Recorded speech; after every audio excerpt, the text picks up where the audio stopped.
right, so here I'm just going to show you some of the latest changes I made to my Virtuapin mini running Pinball Emporium R11. So the main thing that I did was I was trying to figure out a way to make this sort of user-friendly for people that would come play when I wasn't around. And what I found was that playing the games was pretty straightforward because everybody sort of knows how to play pinball, even if it's just basic flippers and plunger and start, right? And forget about nudging. But what they struggle was, okay, once this boots up to the front end, Pinball Emporium, then what happens? So I'll show you what I did. So let me just start Pinball Emporium. Give it a second there. Okay, so in terms of buttons that I have the start button, green, coin button.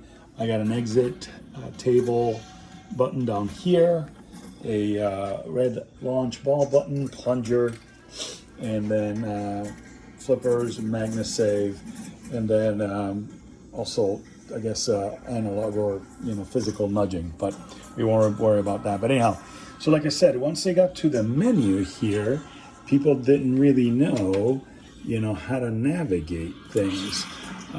So I had a little cheat sheet that I created, right, with, what the buttons are primarily in the emulator.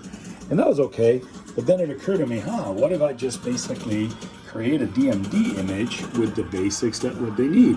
White buttons, white flippers, to change categories. That's, this stuff up here, like films, music, right? You name it, and then red flippers, basically to browse through the tables, browsing that way, browsing the other, all right? Launch button for random table, which is my favorite feature. I have about 211 tables, and hitting this button quickly basically just picks a random table, and boom, there I go, and then you just hit start to play, right? Start button, and this start button, right, does the same thing across the board, right? So I thought this was a pretty neat idea. I can maybe animate that and jazz it up. But anyhow, basically you hit the start button and that gets a basic player up and running. They know how to navigate, find tables, they know how to get to random tables, and they know how to start a game, right? And even in FX, for example, what I've done is I've created, using Joy to Key, where when they push the start button, instead of having to continue an existing game, which was probably mine, it'll automatically just go always start a new game, right? And they don't have to worry about, although I have it, how to navigate left or right, up and down in the menu.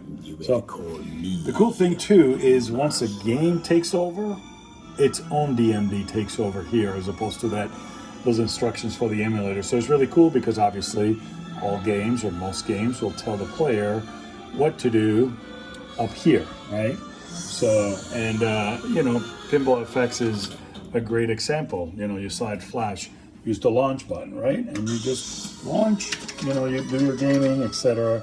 Boom, and then you're done, and then to exit, just click the exit button, right? And it brings them back to the emulator here, and boom, here come the basic instructions again, right? And so that's what I did, and I think that's going to be, very, very helpful. I might, like I said, play around with this, maybe pretty it up or add the exit button. I don't know. But anyhow, I think that's a pretty neat idea, and just wanted to show you that, I guess, in case some other people were thinking about doing the same.